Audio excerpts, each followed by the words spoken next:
किसे लगा। नमस्कार, मैं हूं दीपक चौरसिया और साथ ही साथ इस शो में ये भी जानेंगे कि शाहीन बाग का अब क्या होगा। साथ ही साथ हम बात करेंगे शाहीन बाग के उन प्रदर्शनकारियों से जहां पर आज एक विवादित झंडा, विवादित पोस्टर लहराया गया है। ऐसा क्यों, यह सवाल भी हमारा होगा। साथ ही साथ हम बात करेंगे कि दिल्ली में जो कुछ हुआ है वो संयोग है या प्रयोग। रात के 9 बजने वाले हैं और खोज खबर में वक्त है खबर लेने का और खबर देने का। और आज की बहस दिल्ली के दिल से निकले फैसले पर, जिसमें दिल्ली वालों ने कह दिया है लगे रहो केजरीवाल। तो आखिर क्यों दिल्ली में 22 साल बाद भी बीजेपी का वनवास खत्म नहीं हो सका? क्या शाहीन बाग तक जो करंट बीजेपी पहुंचाना चाहती थी उसके झटके ने उसे बेहाल कर दिया?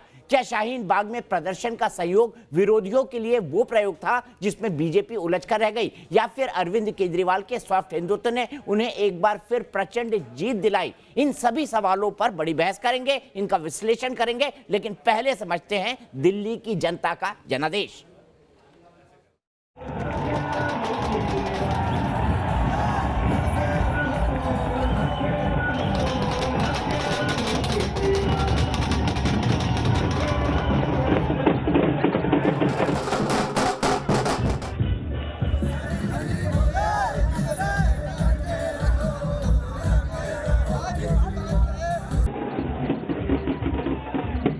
दिल्ली के चुनाव ने क्या क्या नहीं देखा।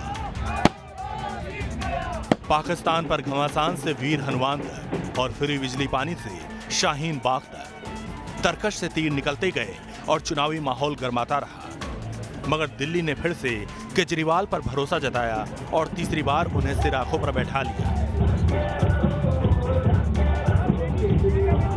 दिल्ली के नतीजे तो आ गए। अब सवाल है कि शाहीन बाग का धरना किधर जाएगा। भविष्य में भी नहीं चाहेंगे कि लोगों का 60-60 दिन उनका रास्ता रुक जाए और लोग आकर के अपने प्रोटेस्ट के लिए, जैसा सुप्रीम कोर्ट भी, माननीय सुप्रीम कोर्ट कह रहे हैं कि ऐसा नहीं होना चाहिए कि अपने प्रोटेस्ट के लिए रास्ता ही रोक दो 2-2 महीना।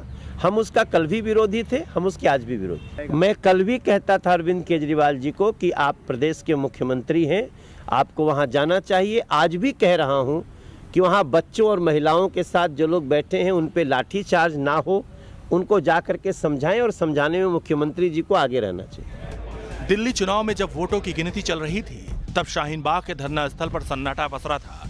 15 दिसंबर के बाद यह पहली बार था जब शाहीन बाग में इस तरह का सन्नाटा देखा गया।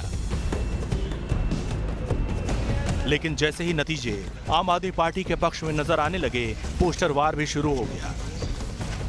कुछ महिलाओं ने मौन प्रदर्शन किया, सभी के हाथों में पोस्टर नजर आए। महिला प्रदर्शनकारियों के हाथ में ऐसे पोस्टर थे जिसमें लिखा था कि हम मौन प्रदर्शन पर हैं और किसी पार्टी का समर्थन नहीं कर रहे।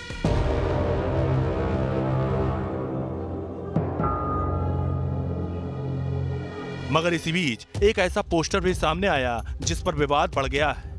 इस पोस्टर को गौर से देखिए, जिसमें नसीहत कम और धमकी ज्यादा नजर आ रही है। करंट शब्द का जिक्र कर बीजेपी पर तंज कसने की कोशिश की गई। अब सवाल है कि जिस शाहीन बाग को प्रदर्शनकारी किसी भी राजनीति से दूर रहने का दावा करते रहे हैं, वहां ऐसे पोस्टर का मतलब क्या है? और सबसे बड़ा सवाल ये कि क्या 59 दिनों बाद अब शाहीन बाग की सड़क आजाद होगी?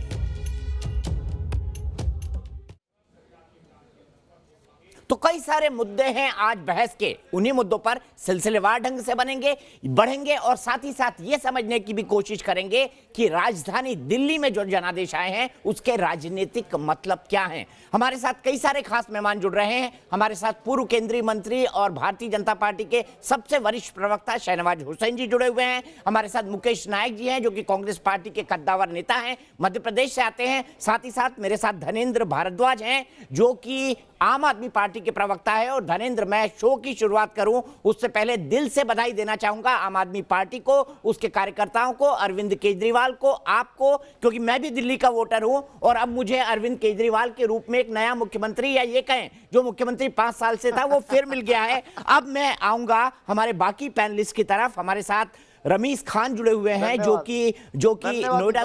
धन्यवाद। सोशल एक्टिविस्ट हैं रमीज रजा हमारे साथ सोशल एक्टिविस्ट हैं। मुझे कई बार शाहीन बाग और उसके आसपास के प्रदर्शनों में वो दिखते रहे हैं। साजिद मोमिन साहब हैं, वो हमारे साथ नोएडा स्टूडियो में मौजूद हैं, वो भी एक सोशल एक्टिविस्ट हैं और सीएए के कट्टर विरोधी हैं। अवधेश कुमार जी वरिष्ठ पत्रकार हमारे साथ हैं, वो हमारे साथ लगातार इस शो में बने हुए हैं, सीएए के समर्थक हैं और उनका यह मानना है कि शाहीन बाग में जिस तरीके के प्रदर्शन हुए वो गलत थे।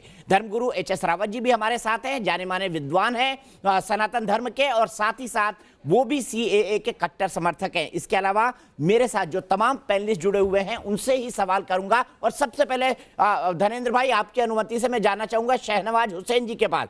शहनवाज जी, आज का जो जनादेश है क्या ये संयोग है, क्या ये प्रयोग है और क्या करंट लगा?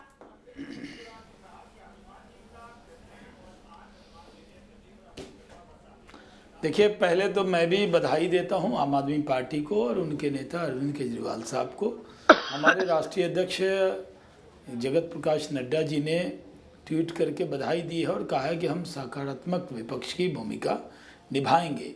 ये सही है कि जब चुनाव में हम मुद्दे लेकर आते हैं तो हम अपने मुद्दे पर चुनाव लड़े, वो अपने मुद्दे पर चुनाव लड़े और हमारी सीटें 8 हो गई लेकिन हमारे वोट परसेंटेज करीब 40% हुआ और हम जीत नहीं पाए और वो जीते हैं तो जो जीतता है उसको बधाई का मुस्तहक होता है। जहाँ तक जिन मुद्दों को हमने उठाया उन मुद्दों से हम न हटने वाले हैं न हटेंगे, क्योंकि हमने सही बात उठाई। हमने कहा कि दिल्ली के अंदर जो वादे आम आदमी पार्टी ने किए थे वो पूरे नहीं किए, उनको हमने रखा, लेकिन जनता का जो जनादेश है हमने उसको स्वीकार किया। जहाँ तक सवाल है आपने पूछा करंट लगने का, अब सही है आम आदमी पार्टी को जो धरना आयोजित कराया था वो उनको धरना ख़त्म करवाना चाहिए और दिल्ली के मुख्यमंत्री के होने के नाते चाहे लॉ एंड ऑर्डर का वो दिल्ली पुलिस उनके हाथ में न हो, लेकिन वो ये नहीं कह सकते कि उनकी जिम्मेदारी नहीं है। उनको जाना चाहिए, जाकर उन बहनों को जो बैठी हैं उनको कहना चाहिए कि सिटीजनशिप अमेंडमेंट एक्ट किसी की नागरिकता लेने वाला नहीं है, बल्कि ये पाकिस्तान, बांग्लादेश और अफ़गानिस्तान से आए हुए रिलीजियस माइनॉरिटीज़ के लोगों को नागरिकता देने वाला है। और जो यहाँ तक एनआरसी का सवाल है उस पर भी सरकार ने पार्लियामेंट में जवाब दिया है कि अभी कोई ऐसा इरादा नहीं है। तो इन चीज़ों को जानने के बाद उन लोगों को जिनको कांग्रेस ने, खासकर कांग्रेस और आम आदमी पार्टी ने जिस तरह से समझाया था, उनको जाकर उनको धरने को उठाना चाहिए और जो भी इनको राजनीतिक लाभ हानि लेना था वो ले लिया। अब चुनाव ख़त्म हो गया है, उनको समझाना चाहिए, क्योंकि इस एक्ट के बारे में एक नहीं अनेक बार सबने बता दिया है। तो हम उम्मीद करते हैं कि कल से धरना भी खत्म हो जाएगा। कल से धरना खत्म हो जाएगा। धनेंद्र भारद्वाज जी, सीधे सीधे आप पर जिम्मेदारी डाली जा रही है। क्या अरविंद केजरीवाल और मनीष सिसोदिया जिन्होंने कहा था हम शाहीन बाग के साथ हैं, क्या अब वहां पर जाएंगे जैसा भारतीय जनता पार्टी के प्रवक्ता आपसे मांग कर रहे हैं? पार्टी का क्या स्टैंड है इस पे? देखिए दीपक जी, सबसे पहले तो मैं आपका भी धन्यवाद करना चाहता हूं, शाहनवाज जी का भी धन्यवाद करना चाहता हूं। आप लोगों ने बधाई दी, उसके लिए बहुत बहुत धन्यवाद। दूसरी बात, मैं दिल्ली के लोगों का भी धन्यवाद करना चाहता हूं। आज दिल्ली के 2 करोड़ लोगों ने अरविंद केजरीवाल का जो मॉडल ऑफ डेवलपमेंट है आज उस पर मोहर लगाई है। आज दिल्ली के लोगों ने ये बताया है कि सबसे बड़ा धर्म, सबसे बड़ी जात, सबसे बड़ा पंथ, सबसे बड़ा प्रांत अगर कुछ है तो सरकारी स्कूल ठीक करना, सरकारी अस्पताल ठीक करना है। आज इस महंगाई के दौर में बिजली पानी के नाम पर गरीब आदमी को राहत देना है। आज महिलाओं के सम्मान जो है वो असली मजहब है, वो असली कट्टर देशभक्ति है। आज बुजुर्गों का सम्मान जो है वो कट्टर देशभक्ति है। गरीब आदमी को उसका वाजिब हक मिले, ये कट्टर देशभक्ति। आज दिल्ली के लोगों ने इस नई परिभाषा को एक अंजाम दिया है। आज एक नई परिभाषा लिखी है कि क्या डेवलपमेंट होता है। आज केजरीवाल मॉडल ऑफ डेवलपमेंट की चर्चा पूरे देश में हो रही है, पूरे देश से फोन आ रहे हैं और देश में जो अन्य दलों की सरकारें हैं वहां की जनता भी आज उनसे कह रही है कि हमें अरविंद केजरीवाल का मॉडल ऑफ डेवलपमेंट चाहिए, जहां गरीब आदमी को उसका वाजिब हक मिले, जहां महिला का सम्मान हो, बुजुर्गों का सम्मान हो, नौजवान का सम्मान हो, विद्यार्थियों का ध्यान रखा जाए, स्कूल ठीक हो, अस्पताल ठीक हो, मोहल्ला क्लिनिक ठीक हो, सीसीटीवी कैमरे लगे महिलाओं की सुरक्षा के लिए, महिलाओं की सुरक्षा के लिए कमांडो लगे। ये सब चीजें आज देश में चर्चा का विषय है। आज हमने दिल्ली के लोगों को बधाई देना चाहते हैं कि आपने देश को एक नई दिशा, एक नई राह दिखाई है। उसके लिए दिल्ली के वोटर्स का कोटि कोटि धन्यवाद। दूसरी बात, शाहनवाज जी ने बोला मुद्दे। शाहनवाज जी, मुद्दे नहीं थे, अगर मुद्दे अगर आपके पास होते तो शायद परिणाम बेहतर हो सकते थे। आप सिर्फ यही कह रहे थे अमित शाह कहते थे बटन दबाओ करंट शाहीन बाग में लगे, परवेश वर्मा कहते थे अरविंद केजरीवाल आतंकवादी है, अनुराग ठाकुर कहते थे गोली मार दो। मतलब किस तरीके की बातें हो रही थी। योगी आदित्यनाथ आ रहे थे, वो बिरयानी खिला रहे थे लोगों को। आपने एक बार भी, हम बार बार कहते रहे कि आप बताओ आपका नेता कौन है, कौन आदमी मुख्यमंत्री बनेगा, आओ वो बहस करे, डेवलपमेंट के इशू पे बहस करे, स्कूल पे बात करे, अस्पताल पे बात करे, बिजली पे बात करे, पानी पे बात करे, कच्ची कॉलोनियों की डेवलपमेंट पे बात करे। लेकिन आपने कभी ये बात नहीं करी। धनेंद्र भाई, आपने पॉइंट्स रखे, चर्चा करे, विकास के मुद्दों पे चर्चा करे। आपकी 16 साल से एमसीडी में सरकार थी, हम कह रहे थे उसकी गवर्नेंस मॉडल पे चर्चा करो, लेकिन आपने नहीं करी। हमने बोला 7 सांसद दिल्ली के लोगों ने आपको दिए, उनके काम पे चर्चा कर लेते, आपने उस पर भी चर्चा नहीं करी। ठीक है शाहनवाज जी, सबसे बड़ा सवाल यहां पर, दुनिया की सबसे बड़ी पार्टी देश की सबसे नई पार्टी से हार गई। क्या आपको नहीं लगता कि ये भारतीय जनता पार्टी को सोचने पर मजबूर करता है कि दुनिया की सबसे बड़ी पार्टी आखिरकार देश की सबसे नई पार्टी से क्यों हार गई?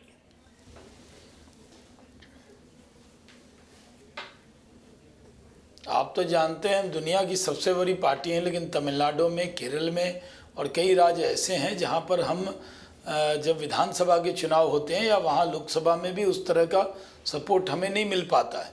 ये जरूरी नहीं है कि हर राज्य में हमारी सरकार बनी जाए। पर शहनाज भाई, दिल्ली के तो आप अनक्राउंड किंग थे, दिल्ली के तो आप अनक्राउंड किंग थे एक जमाने में कि जी, लेकिन दिल्ली में 93 के बाद हम नहीं जीते, और पिछले चुनाव में भी 98 के बाद 5 साल आप भूल गए, यहाँ पे आपने 3 मुख्यमंत्री बदले थे, वोट 40% से ज्यादा लिया है।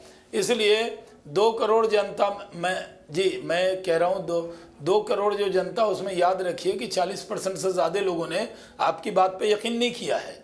आप ये नहीं कह सकते कि अक्षरशः 2 करोड़ जनता ने आपको सपोर्ट किया है। आप में 40% से ज्यादा लोग, अगर कांग्रेस तो 5% जोड़े तो आपको 45% लोगों ने अभी भी आप पर यकीन नहीं किया है, क्योंकि जो वादे थे वो वादे आपके नहीं पूरे हुए। मैं कोई कटु बात आज नहीं कहना चाहता, आज का दिन आपको बधाई देने का दिन है, लेकिन इसका ये मतलब भी नहीं है कि आपने अगर चुनाव जीत लिया तो दिल्ली में सब कुछ ठीक हो गया है। आपको बहुत काम करने की ज़रूरत है। मैं आपको सलाह देता हूँ, आपको जो वादे किए हैं उस वादे को पूरा कीजिए। अब कोई बहाना चलने वाला नहीं है, आपको पूरा समर्थन जनता ने दिया है। हम अपने मुद्दे पर लड़े हैं, और ये सही है कि आम आदमी पार्टी ने जिस तरह की स्ट्रेटजी बनाई, और ये सही है कि हम 40% वोट लेकर, तो दीपक जी कई राज्य में हम सरकार बना लेते हैं, यहाँ हम लेकर नहीं बना सके क्योंकि पूरा डायरेक्ट फाइट है। कांग्रेस पार्टी लगातार इतिहास में दूसरी बार ऐसा कहीं नहीं हुआ होगा कि जो पार्टी 15 साल से हुकूमत में हो वो लगातार 2 चुनाव में 0-0 लाएगी, यानी कुछ निर्दलीय भी जीत जाते हैं। जो अन्न का खाता है वो अन्न मतलब कांग्रेस भी उसमें है। तो ये दिल्ली की एक नई परिस्थिति है, हम आत्मचिंतन करेंगे। अगर हमें जहाँ तक कोई कमियां होगी, हमने कहाँ कमी की, क्या नहीं की, इस पर हमारे यहाँ चर्चा होती है। और आप दीपक जी जानते हैं कि भारतीय जनता पार्टी इन चर्चा को सघन रूप से करती है, और हम जीतते हैं तब भी चर्चा करते हैं, और नहीं जीतते हैं तब भी चर्चा करते हैं। तो हम चर्चा करेंगे, चिंता करेंगे, चिंतन मनन के बाद देखेंगे कि हम आखिर क्यों नहीं जीत पाए। ठीक है, मैं मुद्दे की बात करता हूं धनेंद्र भाई, मैं मुद्दे की बात करता हूं, और मुद्दे की बात यह है कि अब शाहीन बाग का क्या होगा। रास्ता अभी भी बंद है, आज दोपहर में लगा शायद रास्ता खुल जाएगा, लेकिन रास्ता अभी भी बंद है। दिल्ली का एक बड़ा हिस्सा अभी भी बंधक बना हुआ है। क्या आप शहनवाज या मनोज तिवारी की, शहनवाज भाई की या मनोज तिवारी की सलाह मानते हुए क्या बीच का रास्ता निकालने की आम आदमी पार्टी कोशिश करेगी?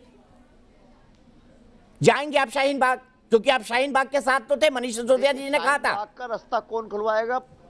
हाँ दीपक जी, शाहीन बाग का रास्ता कौन खुलवाएगा? दिल्ली पुलिस खुलवाएगी। दिल्ली पुलिस किसके पास है? केंद्र सरकार के। केंद्र सरकार में गृह मंत्री कौन है? अमित शाह है। मैं तो हाथ जोड़ता हूँ शाहनवाज जी, मोदी जी जब मुस्लिम महिलाओं का ट्रिपल तलाक वाला मामला था, उनके रुमाल भीग गए थे रो रो के। मुस्लिम महिलाओं का दर्द नहीं देखा जा रहा, मुस्लिम महिलाएं का मेरे से उत्पीड़न नहीं देखा जा रहा। आज मुस्लिम महिलाएं 2 महीने से ज्यादा से सड़क पे बैठी है। आप बोलो प्रधानमंत्री को, आप बोलो गृह मंत्री को कि जाके उनसे बात करें, उनकी उनकी ग्रीवेंसेस तो सुनो, उनकी बात तो सुनो। अरे लोकतंत्र में अगर वो आपके कानून से सहमत नहीं है तो इसका मतलब थोड़ी कि आप उन्हें देशद्रोही बता दोगे, आप उन्हें पाकिस्तानी बता दोगे। आप जाओ शहनवाज जी, आप तो उसी समाज से आते हो, उसी कम्युनिटी से आते हो, मेरी आपसे हाथ जोड़ के विनती है, आप गृह मंत्री को बोलो कि गृह मंत्री जाके बात करे, आप बोलो दिल्ली पुलिस कमिश्नर जाके बात करे, उनको समझाए, उनको बुझाए। आपके ठीक है धनेंद्र भाई, जवाब ले लेते हैं, जवाब ले लेते हैं। रावत जी एक मिनट, शहनवाज जी बताइए, जवाब दीजिए, जवाब दीजिए शहनवाज जी। धनेंद्र भाई जवाब दे लें दीजिए। देखिए मैं एक बात मैं आम आदमी पार्टी के नेताजी से कहना चाहता हूं कि क्या दिल्ली पुलिस आपके पास न होने के बाद क्या ये जिम्मेदारी एक दिल्ली के मुख्यमंत्री की नहीं है कि जब आप बाहर कहते हैं हम शाहीन बाग के साथ खड़े हैं, तो जब आप चुनाव जीते हैं तो जाकर उनको ये समझाने की जिम्मेदारी कि सिटीजनशिप अमेंडमेंट एक्ट जिस पर पार्लियामेंट में भी आपने साथ दिया वो आपकी नागरिकता लेने वाला नहीं है, गलतफहमी का शिकार ना हो और आप धरने से उठ जाएं। ये कहने में आपको क्या दिक्कत है? इसमें दिल्ली पुलिस की इजाजत की जरूरत है? लंबा लंबा भाषण देने में बहुत आगे हैं और दो शब्द वहां नहीं कहेंगे। चुनाव के पहले तो कहेंगे हम शाहीन बाग के साथ खड़े हैं, आम आदमी पार्टी का वर्कर भेज देंगे वहां गोली चलवाने के लिए, और बाद में आप कहेंगे नहीं हम समझाने नहीं जाएंगे, दिल्ली पुलिस के लोग जाएं वहां। तो आप दिल्ली के मुख्यमंत्री हैं तो क्या बात करने के लिए भी दिल्ली पुलिस का सर्टिफिकेट चाहिए आपको? आप जाइए कल सुबह उठ के, जैसे हनुमान मंदिर गए हैं वहां पूजा किया, तो जनता जनार्दन है, जनता के बीच में जाइए और जाकर कहिए, उन बहनों को कहिए कि कृपया उठ जाइए, ये सिटीजनशिप अमेंडमेंट एक्ट किसी की नागरिकता नहीं लेने वाला है। ये बताने में आपको क्या कष्ट है जनाब? सर बताइए धनेंद्र भाई। शहनवाज भाई कह रहे हैं कि हनुमान मंदिर अगर अरविंद केजरीवाल जा सकते हैं तो शाहीन बाग क्यों नहीं जा सकते? शहनवाज भाई कह रहे हैं कि अगर हनुमान मंदिर अरविंद केजरीवाल जा सकते हैं तो शाहीन बाग क्यों नहीं जा सकते? दीपक जी जनता भी तो जनार्दन है। दीपक जी शाहनवाज जी से बड़ा सीधा सा सवाल था, बहुत नहीं, अरे शाहनवाज जी सुन तो लीजिए सर, आप बहुत वरिष्ठ हो, बहुत मैच्योर हो और हमसे तो पॉलिटिक्स में बहुत सीनियर हो। आप ये बताओ कि उन लोगों की नाराजगी किससे है? आपसे नाराजगी, आपके बिल से नाराजगी, आपके कानून से नाराजगी है? आप जाके समझाओ कानून उनके फायदे के लिए, नुकसान के लिए। अरे आप अपना काम करो, अमित शाह जी को जाना चाहिए। आपसे तो राजी हैं जनाब, अगर वो आपसे राजी हैं तो आप मनाएंगे भी नहीं, आप जाके सिर्फ वोट ले लेंगे उनका, लेकिन मनाने भी नहीं जाएंगे। आप भी तो मनाइए जाकर, क्योंकि आम आदमी पार्टी के विधायक अमानतुल्लाह खान को जब वो वहां से चुने गए हैं, आप शाहीन बाग से, ओखला से आप जीते हैं, तो क्या आपकी जिम्मेदारी नहीं है? आपने उनको धरना आयोजित आपने कराया, वहां पर टेंट आपने लगवाया। अच्छा एक एक करके बोले धनेंद्र भाई, शहनवाज भाई एक एक करके बोले, दर्शक कंप्लेन करते हैं कि आवाज नहीं पहुंची। धनेंद्र भाई समझाने को भी तैयार नहीं है। अच्छा शहनवाज भाई आपने कंप्लीट कर लिया। धनेंद्र भाई 30 सेकंड आपके, मुझे मुकेश नायक जी के पास जाना है, जवाब दीजिए। क्या आपका प्रतिनिधि, चूंकि उनका यह तर्क है कि अमानतुल्लाह खां आपकी पार्टी के एमएलए चुनकर आए हैं, अब आप उस कॉन्स्टिट्यूएंसी को ऑफिशियली रिप्रेजेंट करते हैं, तो अमानतुल्लाह खां भी तो जा सकते हैं बात करने के लिए केंद्र सरकार के पास, किसी और के पास, अरविंद केजरीवाल के पास ले जा सकते हैं, उन लोगों को एलजी के पास ले जा सकते हैं। और मैं आपको एक और बात बता दूं, रविशंकर प्रसाद जो कानून मंत्री हैं, उन्होंने कहा था मैं बात करूंगा, लेकिन आपको स्ट्रक्चर डेलीगेशन का प्रस्ताव भेजिए, शाहीन बाग वाले भेज ही नहीं पाए।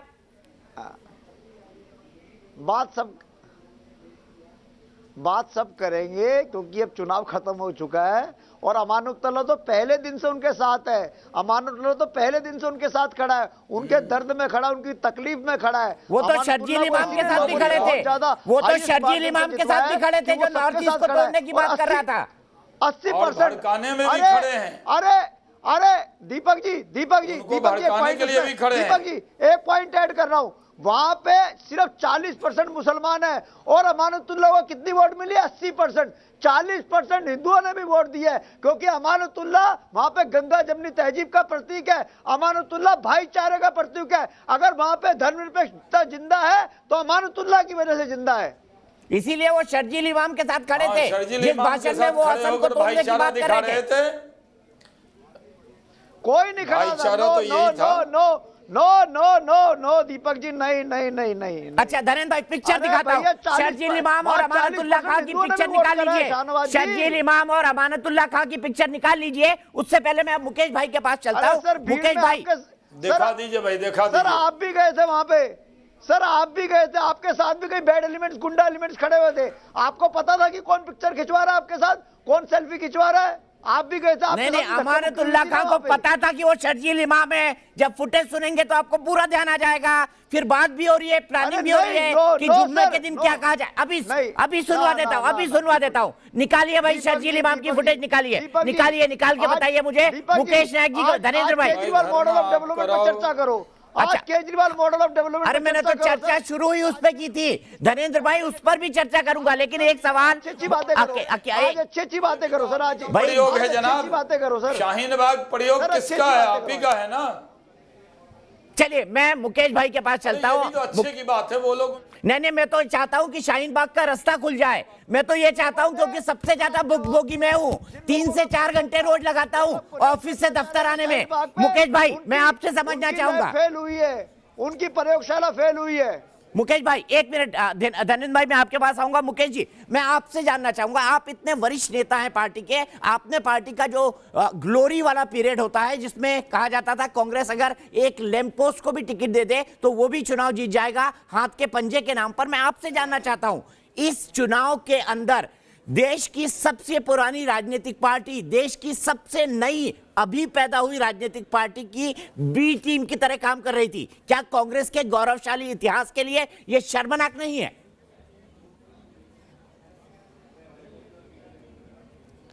ये समय का सच है, ये शर्मनाक नहीं है। समय, काल और परिस्थितियां समय समय पर जो एक्सपेरिमेंट करती हैं, जो परिणाम आते हैं, ये उनके हैं।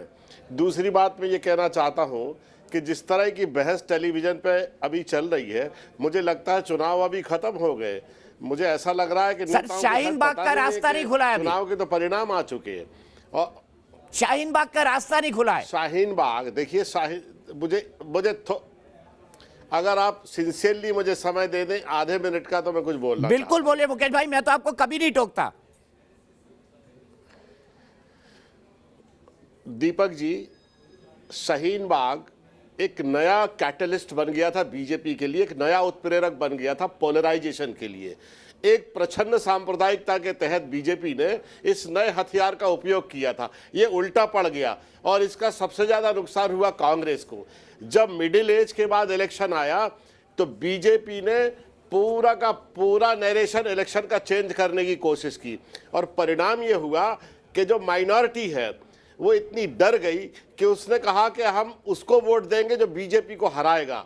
तो पूरी माइनॉरिटी ने एक स्ट्रैटेजी के तहत केजरीवाल को वोट कर दिया और इसके पीछे बीजेपी की गैर जिम्मेदाराना राजनीति है कि उन्होंने अपने हाथ से ही इतना बड़ा पोलराइजेशन करा दिया।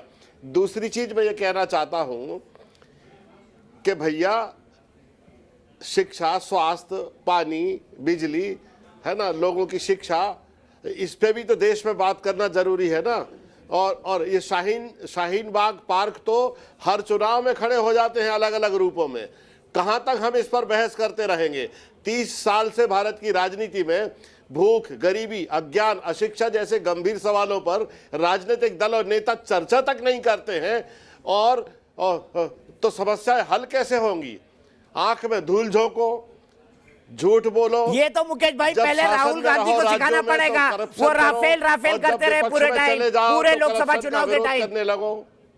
वो पूरे लोकसभा चुनाव के टाइम राफेल करते रहे। इतनी बढ़िया न्याय स्कीम लाई, उसको उन्होंने बैक बर्नर पर डाल दिया। तो ये तो पहले आपको अपने पार्टी के नेतृत्व को सुनाना पड़ेगा ना कि सही मुद्दों की पहचान सीखो। वो ऐसे आरोप नरेंद्र मोदी प्रधानमंत्री पर लगाते रहे जो उन पर चिपकते ही नहीं थे। अब आप बताइए, अगर किसी चुनाव में बीजेपी का नेता ये कहे कि ये चुनाव भारत और पाकिस्तान के बीच में हो रहा है तो कांग्रेस क्या बोलेगी? आप मुझे सजेस्ट कर दीजिए। ये पाकिस्तान दिल्ली आया था चुनाव लड़ने के लिए, ये विधायक कह रहे हैं, विधायक कपिल मिश्रा जो बीजेपी के कैंडिडेट थे। अब इस तरह के अगर गैर जरूरी मुद्दे, इस तरह विधायक वो आम आदमी के पार्टी से थे। इस तरह के काल्पनिक मुद्दे अगर राजनीतिक दल और नेता अपने चुनाव में उठाएंगे, वो इसी तरह इन्हीं हरकतों की वजह से वो आम आदमी पार्टी के कैंडिडेट नहीं बन पाए। आपने इसको जानने की कोशिश नहीं की। ठीक है मुकेश भाई, मैं यहां पर 1 मिनट रुकूंगा। धर्मेंद्र भाई, चूंकि आपने कहा मैं तस्वीर दिखाऊं, मैं वाकई केजरीवाल डेवलपमेंट मॉडल पर भी चर्चा करूंगा। मैं चाहता हूं धर्मेंद्र भाई को फ्रेम में रखें, शर्जील की साथ जो तस्वीर है अमानतुल्लाह का, उसको पूरा दिखाया जाए जितनी तस्वीर हमारे पास है। धर्मेंद्र भाई देख लीजिए, थोड़ा ज्ञानवर्धन कर लीजिए हमारे चैनल के माध्यम से।